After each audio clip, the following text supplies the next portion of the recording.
if they have integrity, they can't just kick out Saddleback. They have to kick out a couple thousand more, which means we continue to be the shrinking Baptist convention. We look to this issue because Southern Baptists decided this is not just a matter of church polity. It is not just a matter of hermeneutics. It's a matter of biblical commitment, a commitment to the Scripture that unequivocally, we believe, limits the office of pastor to men. It is an issue of biblical authority. Let us be the people who, even while we sadly explain why we can no longer move forward together, are unafraid to say what is beautiful about those churches. Hey guys, Joe here, back to the Word. Today with a special video, as you could tell by that intro, my SBC 2023 reflections. Really, as someone who graduated from an SBC institution, Southeastern, as also someone who works at a Southern Baptist church, I wanted to get on here and just give some of my video reflections on what happened at the convention this year, as well as my outlook on Southern Baptist life, and wanted to share that with all of you. If this is not a video that interests you, feel free to just subscribe and watch the next one that comes out. But for those who are tuned into this or would like to learn a bit more, this video is not me digging deep into Scripture and all the different arguments and nuances, but it is me trying to give an overview and just verbally process with all of you what I'm seeing in the Southern Baptist Convention, where I'm encouraged, where I'm seeing concerned and praying about things, and I want to share that with all of you. This video is broken up into the following segments. First, I'm going to cover my perspective and the SBC structure, just to educate you guys and just to cover how the SBC is structured, so those of you who don't know that will understand. Heading into the convention, I want to cover some major issues that were supposed to come up at the convention that were going to be addressed and discussed. I'm going to cover what happened at the convention, both the foreground issues and a couple background issues that I think are important for us to pay attention to. Heading out from the convention, ongoing topics and further conversations and things that may come up in the future.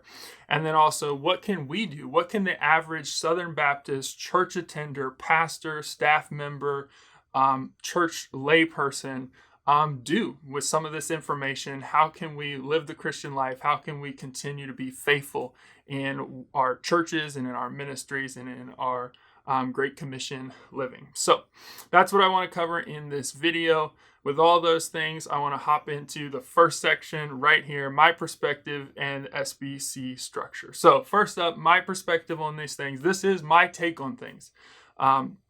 So it's important for you to watch this whole video and get the context. I'm going to show some clips. I'm going to talk about some different things. But this is my perspective, my kind of interpretation, what I'm seeing going on.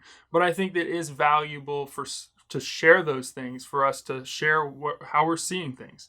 And so that's where the heart for this video is. It is my perspective, and you should know that my perspective comes with the following lenses on them. So I graduated from an SBC Seminary, Southeastern Baptist Theological Seminary, with my Master's of Divinity. Really enjoyed my time there. Was able to benefit from having some of my tuition paid by the cooperative program. Very thankful for the way Southern Baptists cooperate together in that way. I also have been Baptistic in my beliefs since 2013, 2014. I grew up non-denom, independent, fundamental, Bible-believing church. And then in 13, 14, I became confessionally Baptist, and I'm now on staff at a Southern Baptist church in the Dayton, Ohio area. And so that keeps me keyed into Southern Baptist life and what's going on in the national, state, and local levels.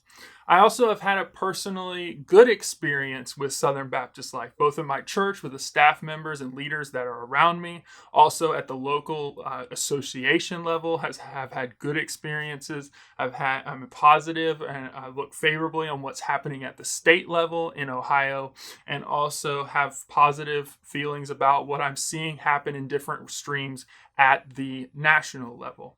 I do say that with one caveat, that I still struggle a bit with this tension between the positives of cooperation and convention politics. You can't get one without the other. The beauty in being Southern Baptist is that we cooperate together to do more than we could ever do on our own. But one of the negative things about it is whenever you put that many people together and there's money and there's power and there's other things, there's these politics, this insiders club type of thing that happens. And so I don't love that aspect about the SBC. I know it exists to different degrees. And the heart of Southern Baptists, most of them, is not to see that exist. But obviously there are very positive things to us cooperating around the IMB and sending missionaries and North American Mission Board and planting churches and other missionaries in that realm, as well as cooperating together, Lifeway Publishing, think about healthcare through Guidestone, various other Southern Baptist initiatives and entities. So there is a positive cooperation, but I also feel this tension of like it also brings some politics and power and some other things that you don't have to worry about for an independent, like non-denom church like I grew up being a part of. So for those who want to know, I want to cover the SBC structure. It is a bottom-up institution. It is not something that is top-down, think Roman Catholic Church or even Presbyterianism in a certain way, different polity church structures. It is bottom-up. So the authority of the Southern Baptist Convention starts with the local autonomous Baptist churches. So each church sets what they believe. They set their polity structure, they set their doctrine, their order, and then they voluntarily cooperate at the local regional level. Then they also cooperate with those regional levels at the state convention level. And then they also cooperate at the national convention level, which only assembles as messengers from those churches for about 3 or 4 days a year. And so you have the different levels of the local church, the regional level where churches around, like in our area, the Greater Dayton Association of Baptists, and then you have the State Convention of Baptists in Ohio, and then you have the SBC National Convention all together. One thing to cover here is how is the SBC funded? For those who don't know this, as a brief overview, you can get more into this, but the SBC is funded predominantly through the cooperative program and special giving to different institutions, so like the IMB or the North American Mission Board. So most churches, the local church gives a percentage of their offering. They set what that is to the cooperative program. The cooperative program funds a certain percentage of what all the churches in the region give go to support the regional association. A percentage go to support things at the state level, and then there's a usually bigger proportion that goes to the national level to help with the SBC institutions. I think seminaries and all the different things that are a part of that process. And so that's how it's funded. So churches choose to cooperate together and to give to the cooperative program, and it gets them access to these entities, but it also helps us do more together as Southern Baptists. Segment 2 of this video, moving into the convention, what was some of the things in the foreground as well as the background that were going to be discussed that I think are important to cover. First, it was going to be a big discussion about women pastors. So it's been an ongoing 2-year process that Rick Warren's Saddleback Church was going to give a defense of kind of their just appeal the decision of the SBC to disfellowship or not find them in friendly cooperation with the SBC for departing from this essential doctrine and order / polity issues. I'll share some clips about this here real soon. For those who want to know, they had ordained pastors. There were 6 churches total that were being kind of brought up for discussion and were being recommended by the Credentials Committee to no longer be in friendly cooperation with the National Convention. At least one of those I know was over an abuse issue. The others, I don't know specifically, but Saddleback's issue was having female pastors who preached and taught on Sunday mornings, which did not fit with essential doctrine, according to Baptists, and our polity / our order.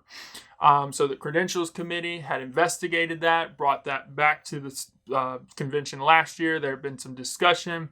And now the executive committee was bringing the recommendation to rule that they were no longer in friendly cooperation with the SBC. It sparked this whole kind of conversation between Saddleback and the SBC and others about is being a pastor a gifting? Is it an office? Lots of discussion. We'll get more into it, but that was going to be discussed and ruling on, and the members were going to vote whether they were going to uphold that recommendation from the executive committee and credentials committee to not find Saddleback and other churches with female pastors in friendly cooperation. So are they going to uphold that decision, or were they going to allow them to be in cooperation with us. Also, finances were going to be discussed. Mishandling of funds by Southwestern and Adam Greenway came up just a couple months before the convention. To the tune of, like, Adam Greenway was accused of spending like $1.5 million on home furnishings. Just the mishandling of funds by an SBC institution. So this is Southwestern Baptist Theological Seminary in Fort Worth, one of our key seminaries. And so I knew going in there was going to be a lot of discussion about how are these institutions using our finances? How do we know that they're being faithful with the stewardship that they've been given with the money that we're giving to them? So that was going to be discussed.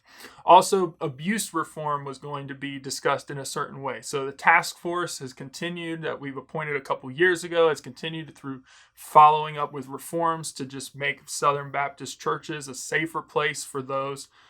Safer places for everyone. And so there was going to be continued chatter and talk about continuing that task force and how much longer did they need to complete the tasks that had been given them. Also, behind that kind of background, there wasn't even leading stories about this in a major way.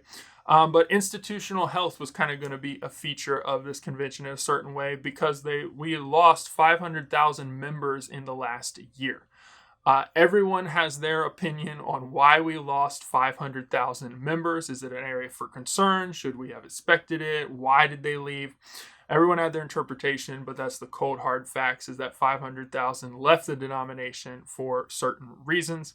Also, there's this kind of underlying background issue of Great Commission focus and impact, the health of the institution. So there's been a huge focus on church planting, missionaries, calling out the call of the next generation and reaching the next generation for Jesus Christ. The convention is aging and we need younger people in the convention. And so there's this push to actually call people and get back to evangelism and what the church should be all about. And so all of those things were going to come up in various ways in this year's convention. So what happened at the SBC 2023 convention? So here are some of my notes. I was not personally present in New Orleans for the Southern Baptist Convention, but I did watch most of it online for free through Acts 2, the website where they stream these types of things. And so I got to see a lot that was going on. And from that perspective, here are some of the things that went on that I wanted to highlight in this video. First up, this issue of women pastors. The ruling against Saddleback being not in friendly cooperation was upheld by a very high majority by the delegates or the messengers who voted on it. They were not in friendly cooperation with the National Convention. So theological triage and friendly cooperation. I want to cover this briefly. So let's female pastors, let's talk about this issue a little bit. What happened at the National Convention? What's some of the underlying conversation? I haven't said this yet, but these notes that you're seeing up on the screen and even the video links, I'm going to put them on my blog so you can go look at them more in depth. But the notes are here to help you follow along and see kind of just the topics we're talking about. So under this women pastors thing, the ruling was upheld, but what's the conversation all about? So first you need to know that Baptists have this term that's been going around for a few years. Al Mohler pushed it forward at a certain time, this concept.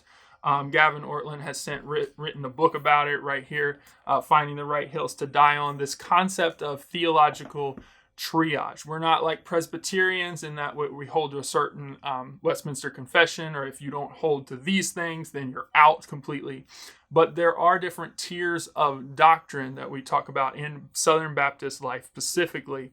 And so theological triage, there's 4 tiers. And so a tier 1 issue is something that deals with the gospel. So is someone a brother or sister in Christ? Do we believe in the same gospel?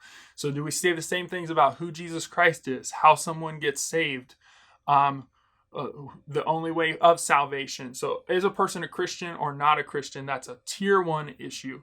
So it's a belief issue that makes you a Christian or not a Christian. Then once you are a Christian, so we agree on tier 1 issues, there are tier 2 issues. And so those we kind of categorize as essential issues. And so these kind of become more denominational issues. So this is, can I plant churches with this person? So we've already agreed that we're preaching the same gospel. There's a brother or sister in Christ, and there's enough commonality at tier 1. But tier 2 is more of a denominational level How do we practice baptism? How do we practice different, how's our church polity structure? Different tier 2 issues. They're not gospel issues. They don't make someone a non-believer or a believer, but they are very important, essential issues.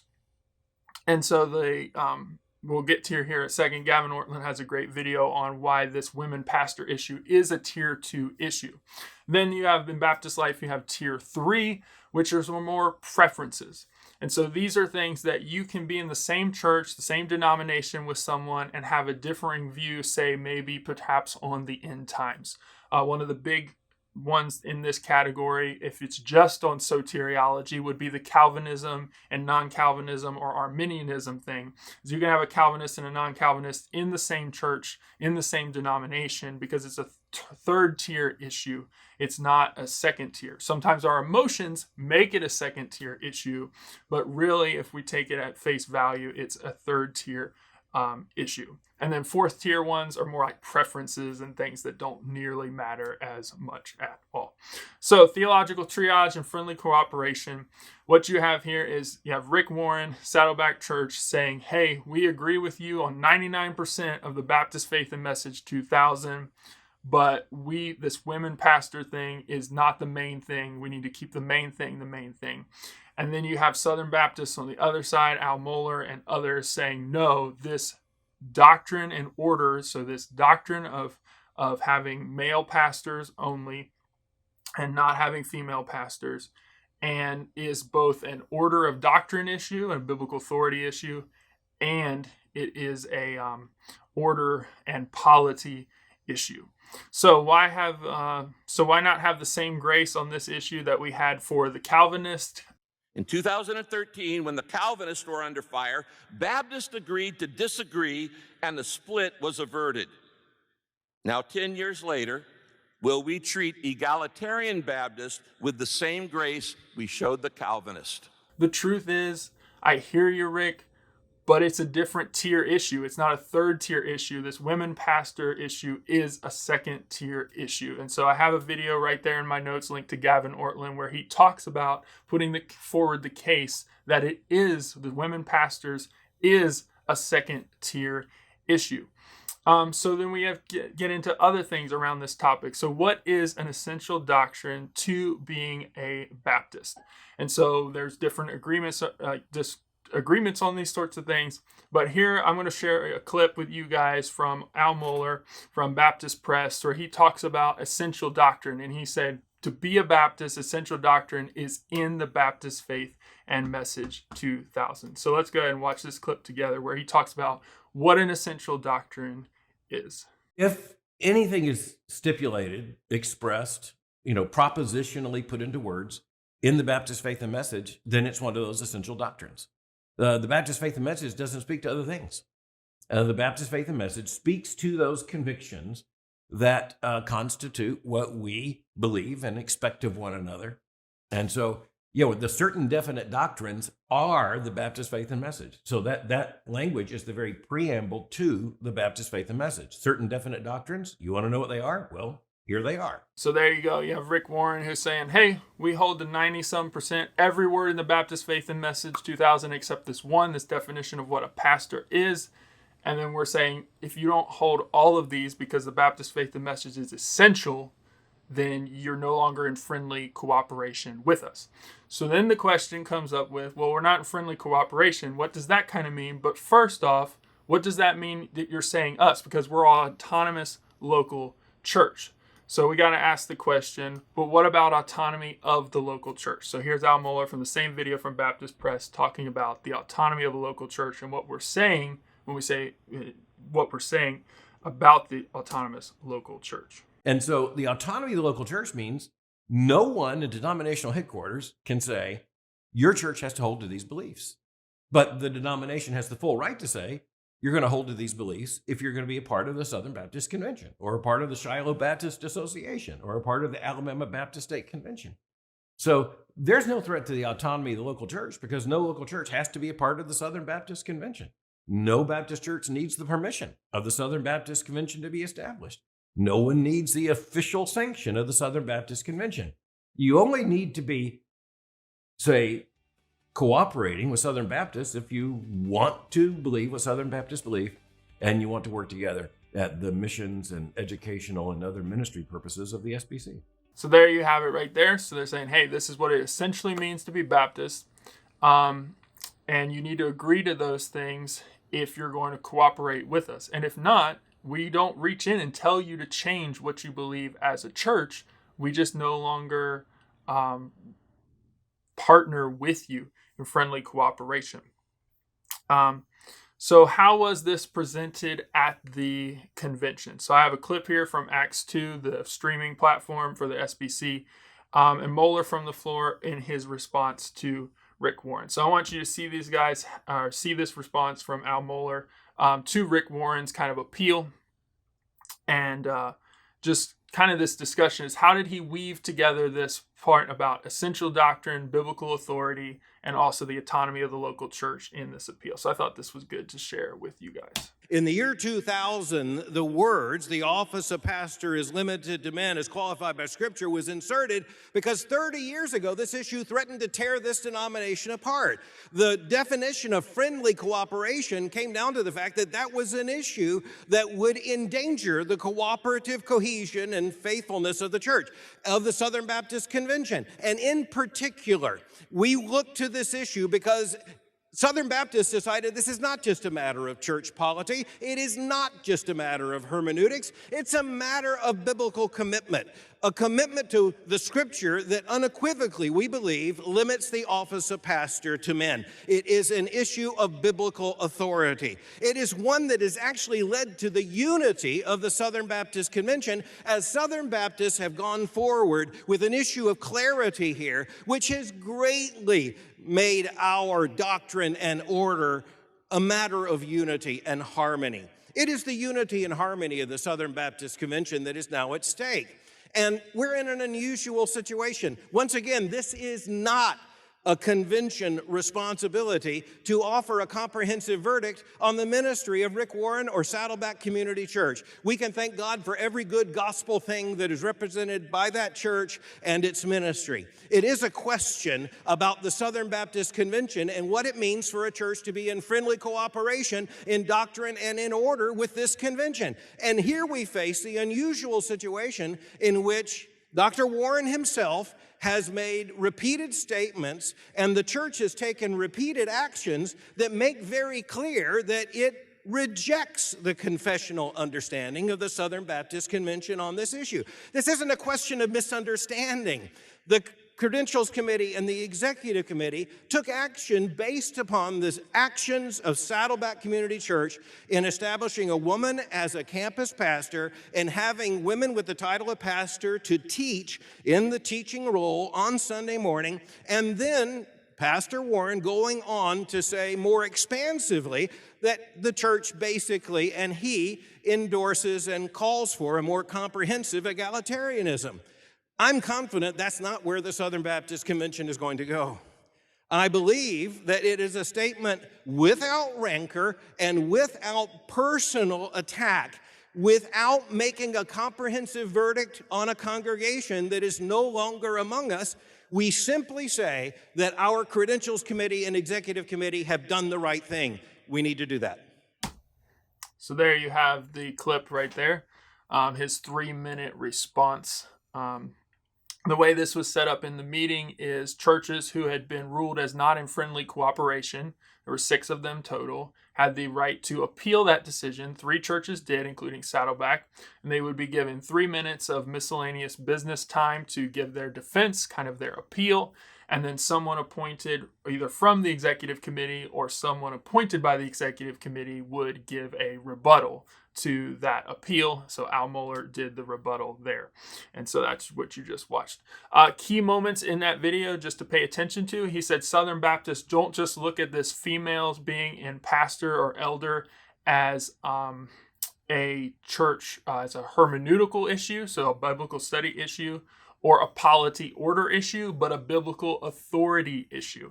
So that's a key statement there. Also, he says this is not an attack without rancor. It's kind of like, it's not just against Saddleback Church as a whole, like a witch hunt. He's talking about the fact that we're not reaching in and telling them what they need to do, but we are telling them that they no longer reflect in their order and their polity and in their doctrine what it means to be Southern Baptist, what it means to be us. And so your presence is not welcome at the National Convention is really what's being said there kind of in that video because of their doctrinal position on those things. And so we want to speak well of them, but we no longer in friendly cooperation with them. And so we're making that ruling. So is Saddleback out at all 4 levels of the SBC? So we talked at the very beginning of this video, you have autonomous churches, then you have regional, state, and the national level. And so according to Rick Warren, they are not for the time being because he says or claims on SBCStand.com and some other places that the regional and state levels have vowed to continue to work with Saddleback Church. But the national level does not want them present anymore and has ruled to upheld that credentials committee decision. Also, it's worth noting here that the SBC voted as a part of the meeting to amend the Baptist Faith and Message 2000 to add pastor/overseer/elder wording. So this is something we'll discuss here in a little bit because of the nature of how it took place. But Warren was told at one point, it's like, hey, if you just change the women's title to elder, that's not even in the Baptist Faith and Message 2000. So it was Baptist Faith and Message 2000 was amended to be more clear on this issue about what we mean by pastor being overseer and elder wording. Moving on to the next one, we spent long enough on that issue for right now. We'll come back to some different considerations of it later on in this video. Finances. I knew that was going to come up, mishandling of it by Southwestern, how are entities handling money. Lots of questions were asked in the different question reports phases. Lots of things were given and dealt with in different regards. I feel pretty good about most of those things, but they were asked about quite a lot. How can we know how NAM is using money for church planting? How can we know how the IMB is using money for blank? And so different things were talked about and accounted for in that area. Also, we talked about abuse reforms. There was a report, the website, the database is up soon, and they voted to extend the task force 1 more year to complete their work so that they can finish the work that they had started and implement all of the recommendations that came back from the abuse investigation that was done. For those updated in this conversation, the SBC for a long time there was asked to start a database of known people who had sexual abuse in their past and were convicted, and we knew for certain, not just tear people down because they were named, but actually is there credible proof. And we need to keep that database. And what was found out later is that the SBC for a certain time had sheltered and protected people who were accused. And so we're working year after year to reverse that so that we can actually become a safe place for all people. For women, for others. And so we're continuing to see the abuse reforms. And so from that investigation, there was a list of recommendations to implement. And so the SBC has been moving through, and the task force as well, implementing those reforms. Other things I thought were important that happened at the convention. Political factions. We know there's political factions across the SBC. There's pockets of people who have their own special little agenda. I didn't see a huge push from that this year on the stage, and so I'm actually really thankful for that. And so we didn't get to see that in its nature and form, and so I'm actually very thankful for that. There were a few crazies here and there who said some things, but at the same time, there wasn't a huge movement thing. Also, something to talk about at the convention is where is the next generation? This is something that came up. Seminaries are talking about record enrollment. The seminary reports is one of my favorite sections of the SBC meeting. And yet we don't. And then there was a question from the floor by 1 or 2 saying like, hey, our pastor is aging. And like you say that you're doing record enrollment, but where are these young people? Because we're not seeing them in our churches. And so there's not enough people, even Al Mohler said, there's not enough young people in the pipeline to fill the holes that are coming in the future years for the SBC. And so there are some things that need to be addressed. So that's an interesting thing that happened at the convention. And so there's lots of reasons for that. I think you have local churches that are smaller. We have evangelism, so people are moving to cities and larger churches. If you look across the spectrum, churches like mine, so churches with multiple staff members, 400 or 500 people plus, there are very few staff positions open. And that's where a lot of people, I think, who graduate from the SBC seminaries and other places want to be at a healthy church with other staff, bigger churches. But if you look at the largest percentage of SBC churches, they're all at 100 people or less. And so you're talking about a minister, someone moving into a church that's taking, bivocational, even trivocational to pastor a church. And so we've got a lot of things in front of us. It's like we need local churches reaching the next generation, calling out the called to serve in ministry, both missionaries, pastors, very different things. And so that's going to be an ongoing thing that's going to happen, that we need the next generation. We need fresh blood in the SBC. Also, the convention is aging was something that I kind of could see on stage. Even my wife said as I was watching the convention, she's like, they're all old guys. They're all old. And so you look at it, the median age of a pastor, so this comes from Lifeway Research, and they link to some other good research people. The median age of a pastor in 2021 was 57 years old. So if you took all the pastors and you took the median, what's the median middle age, and you averaged it all out, 57 years old. And in contrast to that, the median age of the U.S. as a whole in 2021 was 38.8. And so pastors are on average 20 years older than most of the people in their church or even in our society. And so we have on the cusp in the coming years a massive exodus of pastors who will be retiring from ministry. And we need young people who are called to the Lord, who love him, to fill those holes. And so that's going to be an ongoing narrative at the convention. All right, moving into the next segment, heading out of the 2023 convention. Those were the things that kind of happened, the structure of the SBC, some of the decisions that were made.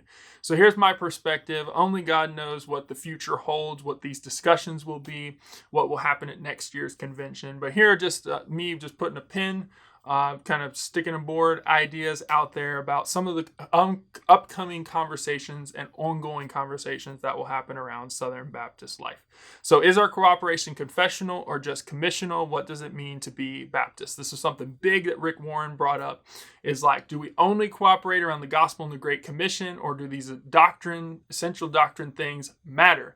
And so Rick Warren's appeal on SBCStand.com and others is that we've become more political and hungry for power, the SBC has, and more Presbyterian in that we want to reach into the autonomy of the church and force doctrine on them.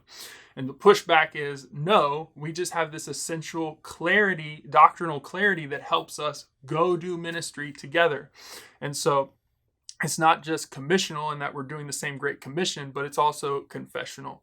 And so there's conversations around being a Baptist. Do we cooperate only on the Great Commission? That's kind of Rick Warren's perspective. Or is the friendly cooperation an issue of closely aligning in essential doctrine and order? And the second latter won the day for now at the convention. It was upheld overwhelmingly. And clarity is a good thing, in my opinion. I personally stand behind the decision that was made biblically on the issue of female pastors at the SBC level. And so I'm sympathetic to Rick Warren in a way that I do not want to speak bad about him. I do not think it is good for us, I'll share a clip here in a second, for us to berate people who differ from us doctrinally and say, oh, this is the first step in Rick Warren's descent to total liberalism or whatever else. It's sad that they would leave and not be in cooperation with us, but I think this is a necessary distinction of doctrine. And so I think clarity is a good thing, especially around this issue, and it will help us go on mission better together and plant churches together as the second-tier Baptist issue. Moving also, it says, how will we treat and talk about those no longer in friendly cooperation? I teased a little bit of it right there. It says, will we go on a witch hunt? Will we have integrity? And I'll get into this here in a second. And how will we treat and talk about our brothers and sisters in Christ who disagree? I think Bart Barber, the SBC president, who served a year and was reelected this year for another year term, had a really good statement about this in his in his address or sermon to this SBC. So I want to share this clip from his presidential sermon to us this year about this issue in particular, about how do we talk about these churches that we rule not in friendly cooperation. If we will do what we have learned and received and heard and seen in the life of the Apostle Paul, if we'll do what we're supposed to do, it will matter greatly the attitude with which we do it. I don't know what's going to happen to the appeals that will happen later today. But we have churches that did not appeal. Let me just say, anytime our convention parts company with a church that's no longer in cooperation, let us not be those who applaud and cheer and revel in it. Instead, let us be the people who, even while we sadly explain why we can no longer move forward together, are unafraid to say what is beautiful about those churches. And yes, and unafraid to articulate a hope for them in the future. Being that kind of Christian is not weakness, it is strength. So there you have clip from Bart Barber. It's not weakness, it's strength to mourn the fact that we're no longer in friendly cooperation, but then to speak well about them and the things that we can, and not to tear them down. And so I think that's a really good disposition towards this decision, is that we clearly know why we landed where we landed, and we're not going to bend on that doctrinal issue, but we are going to speak well of the things that Rick Warren, Saddleback Church, and other churches like them are doing well. Moving on to some other ongoing things out of the convention that will continue to be conversations, that I think will continue to be conversations. The abuse of women for not serving in ministry. Complementarianism is more and more being pictured in our culture as being abusive and power hungry. And so that criticism of the SBC will come, that we're really limiting and abusing women by telling them they can't serve in the pastoral ministry. And so how will the SBC churches hold the biblical line on this? I think this is something that will take years and years and years. But how are we going to, in our complementarity, support women in the roles, the ministry opportunities God has given them? And how are we going to foster this practically living out what we've said doctrinally in our churches for the flourishing of Christianity and our churches as a whole? And so we're going to have to answer for that over the long term, and I pray that we rise to it, and we do it biblically, we do it faithfully, lovingly, as well. So also something to be discussed, the speed of the Baptist Faith and Message 2000 Amendment. But funny, not its content. So I already talked about this. There's content of adding pastor, elder, overseer. So there was an amendment made at the very beginning of the conference to the Baptist Faith and Message 2000, which is our confessional document as an entity. And those types of motions never go fast, or amendments. They never go fast. So most of the time that motion gets moved to a committee, and then sometimes that committee comes back the following year, and then we vote on it, and then moves to another process, and it takes like sometimes a year or two to get these types of amendment through. But one of the discussion points after the SBC 2023 was how fast this amendment moved. It was introduced at the very beginning of the convention, and then it was passed unanimously at the end of the convention.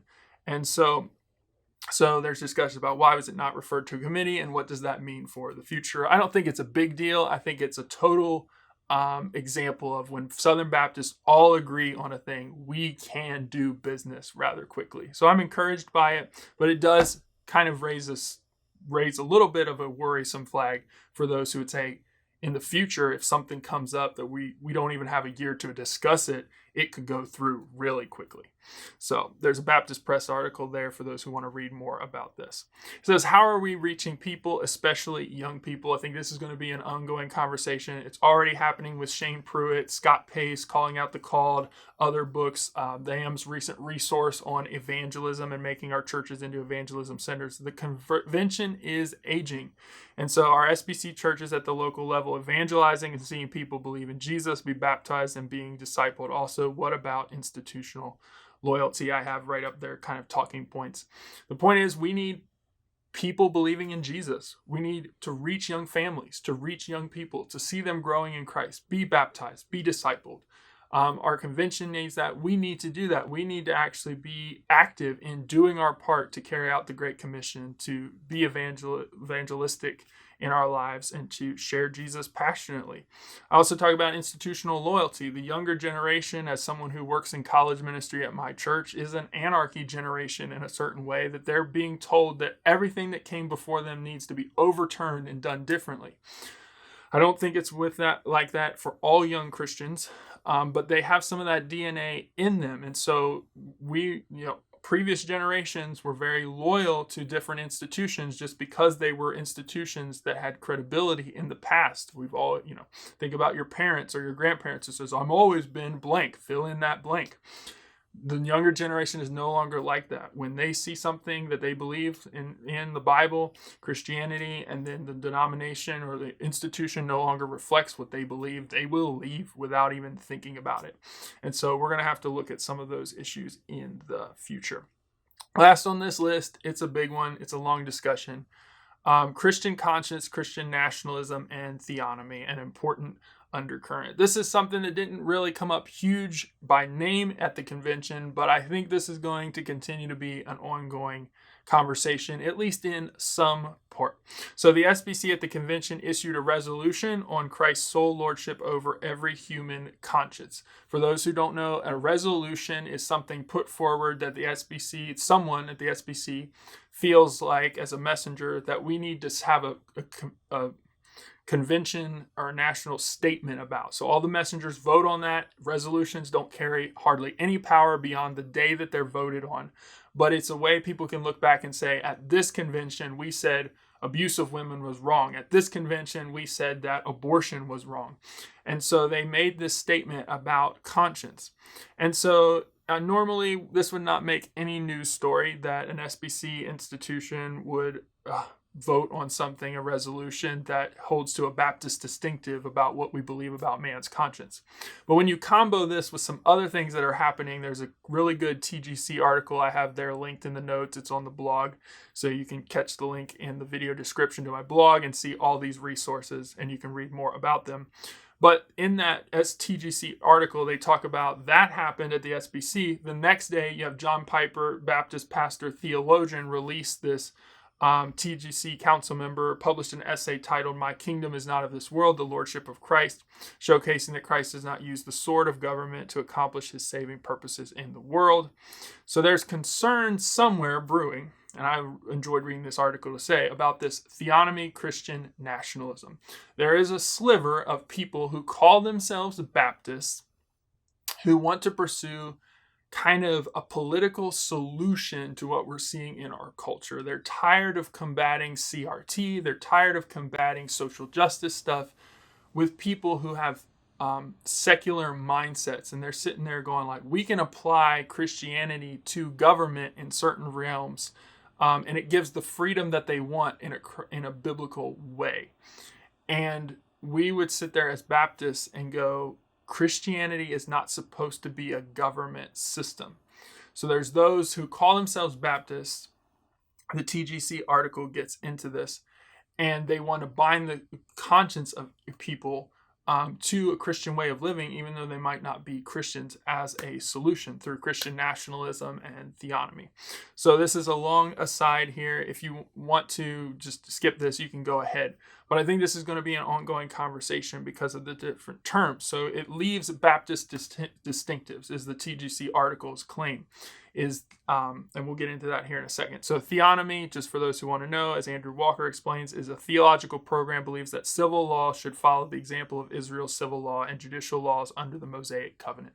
So it's taking us kind of back to the Mosaic covenant, kind of God as instituting these civil laws of government, theonomy there. More recently, elements and ideas of that fading movement, that theonomy movement, have been grafted into the forms of Christian nationalism. So I'm doing scare quotes there because there's lots of different definitions of Christian nationalism, but here's one. As Patrick Schreiner defines it, a fusion of Christianity with American civil life. So they're trying to combine American civil life with Christianity. So there's this political Christian combo. It's kind of what Christian nationalism, at least the fusion kind, is going after. So advocates for modified versions of these views include Doug Wilson. And then one of the notable ones I didn't know about was Joe Rigney. He recently left BF&M Seminary, which has ties to John Piper. And he left that presidency because he changed his position on infant baptism and desire for Christianization of all society, including the government. And I have a religious news article right there where you can go read about it.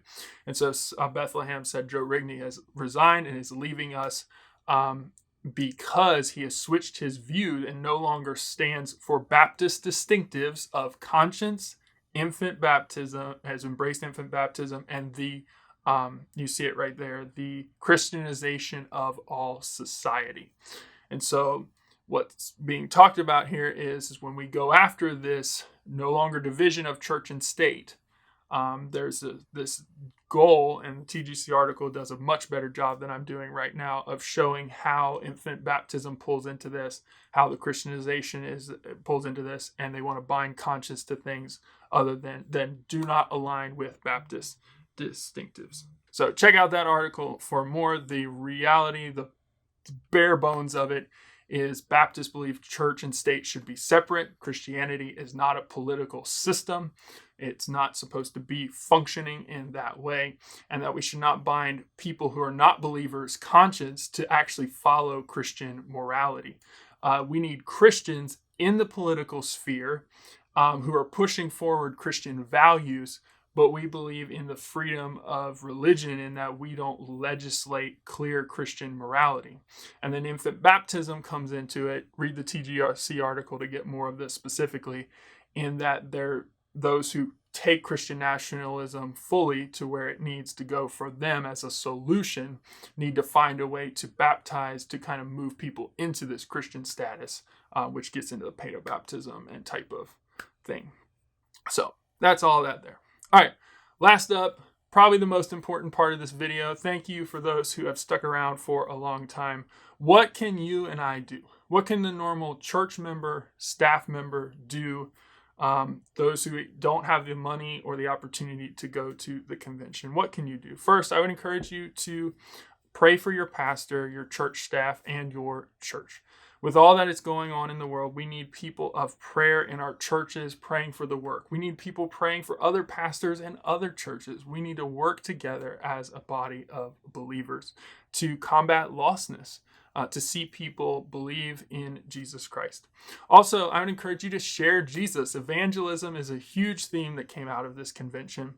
It's so good to see IMB missionaries commissioned to go to the mission field. One of the best highlights, best moments of the convention is always seeing our missionaries being sent out to complete the Great Commission. So we need to be people personally who share the gospel, baptize people, and disciple others. It does not make any sense for someone to just go to a convention for 3 days a year and complain that we don't see more people saved, more people baptized, more people in our seminaries, more people in our ministry tracks without doing the work of ministry ourselves. And I'm not saying that to anyone. I'm just saying it's very easy to look outward for a solution when we really need, it starts at the church level. It's bottom up. It starts at the local churches. Third, do your own biblical study and be willing to enter dialogues about it. Know what you believe and why you believe it. And I would also say, and be willing to hear others' perspectives and argue biblical arguments for their position instead of rushing to characterizations or stereotypes. This is getting maybe a little controversy for me, but I feel very strongly about it. Know what you believe, why you believe it, and then be willing to enter dialogues with others who believe differently. So this is something I'm kind of sad about. So I'm going to share this Rick Warren clip, 2 clips with you guys from Rick Warren. This is his video that he shared with the media as a response to what happened at the vote that found them no longer in friendly cooperation. And I found myself kind of grieving these a little bit. I know some of this might be hyperbole, some of this might be very true. So I want to share these clips with you guys and then discuss them briefly. So first up, this first clip. Here's the thing. The biggest frustration to me about the last 2 years Not once was any phone call I made to the executive committee returned. Not one email that I made was returned. Not once was I invited to a meeting to give the logical, theological exegesis of passages on why we believe what we believe. Not one time was I invited. On the other hand, Al Mohler was at every one of those meetings, and he was allowed to present the attack. And I said nothing for 24 months. I gave no response. I gave no attack back. I only started standing up for it June 1 of this year, June 1. Because first place, Al had written in an article in 2013, I promised to pick up the phone before I pick up the pen. And I kept waiting for him to do that. I waited 766 days, never called. So there's a clip right there from Rick Warren. I am not like going after Al Mohler for that or the executive committee, but that is sad to hear. It's sad to hear that. I know obviously that the Saddleback Church made it very public that they ordained pastors or women as pastors. The action was taken. It's the responsibility of the local church, to local Baptist churches, to report that to their association, to their state, and then it goes up to the credentials committee because they're the ones who report it. But it is kind of sad in my regard that at least Rick Warren didn't get a phone call or a way to actually have a conversation with someone who launched attacks in one direction. So I don't know if that's totally legitimate and true, but that is video where he's claiming that. And that's kind of sad because I think we all want to live in a world where I know things are busy. I know you don't want to turn things into a clown show or crazy, like, things get crazy and ridiculous. But I do think we want to live in a world where you can hold your beliefs strongly, but also know that people are willing to hear you. So just personal comment there. Moving into the second clip. This is kind of gets into the political part about the SBC that everyone knows exists and we hear about all the time. We don't know how bad it is. I've not seen this personally, but I've heard about it in different respects. And so here's Rick talking about just the political kind of underbelly of the SBC and what he's experienced. So I totally admire him for waiting to hear, waiting to be heard, then taking a stand. And I think it's good for him to put what he believes out there so they can have a conversation about it. And then he makes this kind of comment about the political side of the SBC. What surprised me over the last 24 months, and I'll probably eventually write an article about this, is seeing the underbelly of the SBC and seeing how much lack of transparency there is, secrecy, and it's an insider ball game. If you know the inside, you can get your way. If you don't, outsiders, I am an outsider, I'm just a pastor, don't stand a chance. So I wanted to embolden in our research while we were doing this, we found almost 2,000 churches that have a woman on staff either called a pastor or ordained as a pastor. Almost 2,000. 1,928. The opposition kept saying, well, there's only a handful of them. There's far more than they realize. They're just being quiet about it. And the state conventions are protecting their lists because this is going to be an inquisition now. And it's probably going to go on for 10 years if they have to ferret out 2,000. If they have integrity, they can't just kick out Saddleback.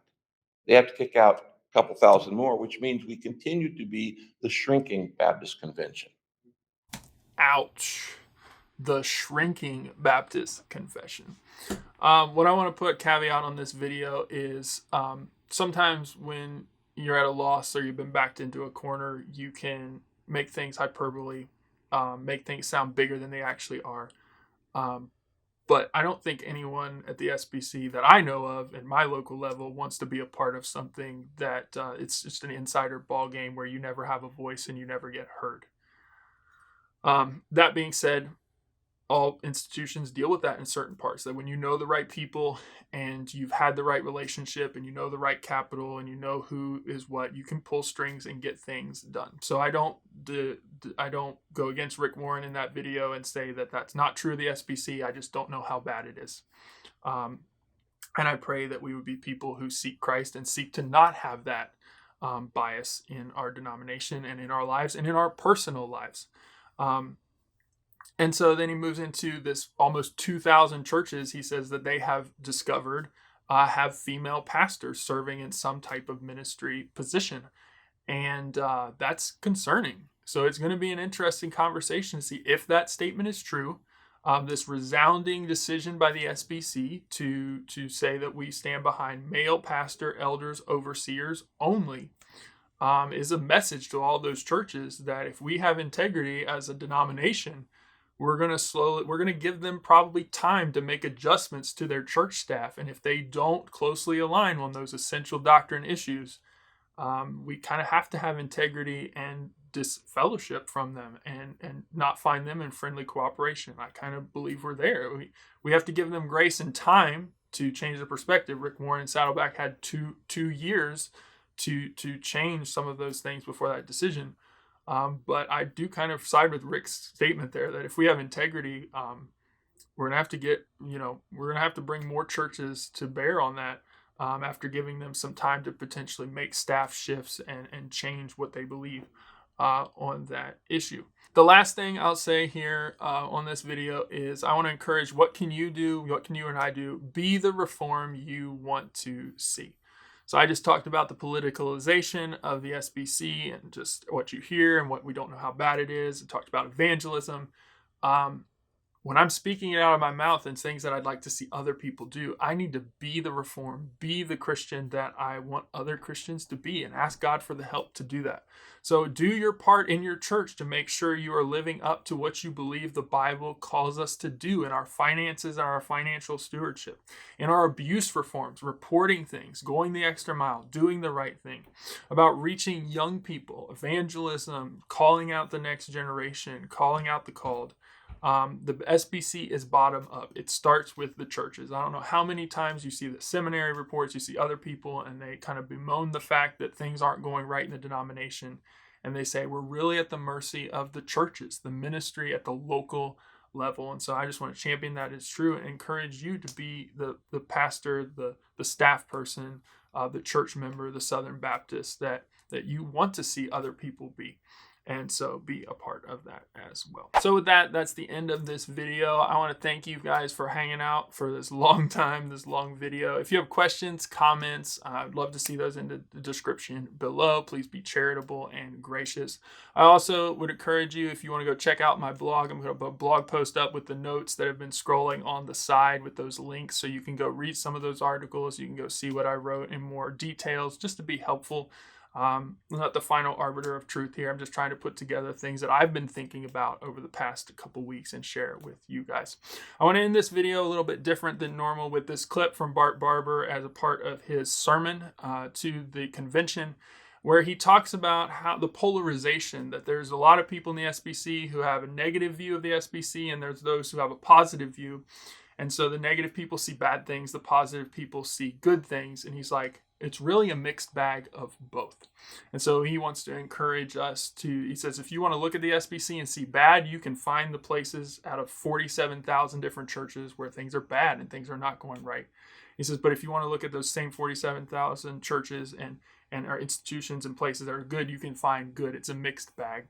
And so he talks about having grace and charity towards one another in harmony with his sermon from Philippians, that we should focus on the things that are good, charitable, and build one another up and work towards growing in our holiness, our godliness toward Jesus Christ, and working together for the gospel. So with that, I leave you with this clip to finish the video. Thanks for watching. Until next time, God bless, and I'll see you guys soon.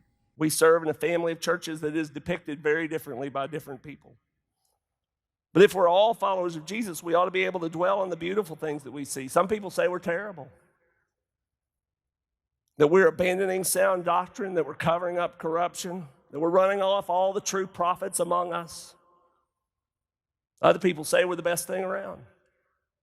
They say, when they're talking about us, that we're sharing the gospel effectively, that we're sending missionaries into the hardest places, we're keeping faith in a faithless world. What if they're both right in a way? I mean, we're a family of 47,000 churches. If your sense of taste says, wouldn't it be beautiful if I could find some doctrinal compromise somewhere? I tell you, if you've got all day to sit around and look for it, 47,000 churches, you'll find it somewhere. If you look long enough.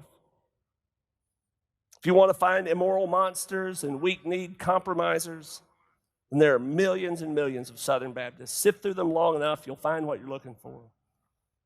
But alongside that, here's what you'll find. You'll find champions of the faith. You'll find defenders of the abused. You'll find courageous missionary martyrs, conscientious whistleblowers. You'll see Southern Baptists digging out a child's toys from the rubble of a tornado in Mississippi.